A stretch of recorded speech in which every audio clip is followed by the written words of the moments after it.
নমস্কাৰ প্ৰিয় দৰ্শকবৃন্দ, আপোনালোকৰ ওচৰত মই প্ৰাকৃতিক কৃষি বিষয়ৰ বিষয়ে এটি ভিডিঅ' প্ৰস্তুত কৰিবলৈ লিখিছোঁ। প্ৰাকৃতিক কৃষি হ'ল প্ৰাকৃতিক লগত সমন্বয় ৰক্ষা কৰি থলুৱা গৰুভিত্তিক প্ৰাকৃতিক পদ্ধতিত কৰা এটি কৃষি কাৰ্য।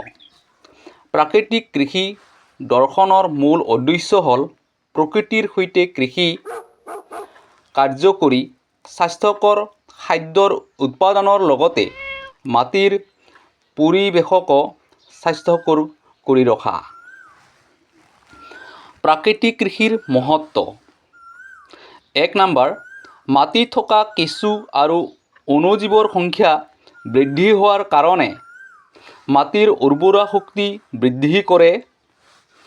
2 নম্বৰ, ৰাসায়নিক দ্ৰব্য আৰু সাৰেৰে কোনো ধৰণৰ প্ৰয়োগ নোহোৱাৰ কাৰণে মানুহৰ স্বাস্থ্য সুৰক্ষিত হয়।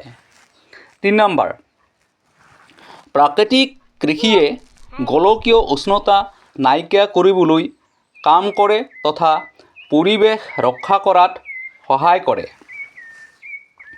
4 নম্বৰ, পানীৰ ব্যৱহাৰ 50% হ্ৰাস পায় আৰু ভূগৰ্ভ পানীৰ স্তৰ বৃদ্ধি পায়। 5 নম্বৰ, প্ৰাকৃতিক কৃষিত একাধিক শস্যৰ খেতি কৰা হয়, অৰ্থাৎ একে সময়তে কেইবাটাও শস্যৰ বীজ সিঁচা হয়। এইদৰে কৃষকৰ আয় বৃদ্ধি হয়। 6, এই কৃষিত কৃষকৰ উৎপাদন ব্যয় 14%ৰ পৰা 45%লৈ কমি লৈ যোৱা দেখা গৈছে। আৰু ইয়াত